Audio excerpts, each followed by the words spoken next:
నేను చెప్పిన వాడు నేను ఒక్కసారి మీ నాన్న అనుకున్నాడంటే నీ ప్రాణం తీయడానికి కానీ నా ప్రాణం తీయడానికి వెనకాడు.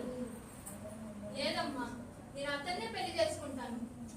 పాపా నా మాటిని తల్లి, మీ నాన్న పచ్చి కొట్టుకుని చంపేస్తాడు. కనీసం అబ్బాయి బతకాలంటే నువ్వు మనసు మార్చుకోతుంది. లేదమ్మా, ప్రాణాలు ఎన్న బతుకుంటాడమ్మా బిడ్డ. లేదమ్మా, నా తల్లి కదా, నా మాటిని రా. నేను 6 సంవత్సరాల నుంచి లవ్ చేస్తున్నాను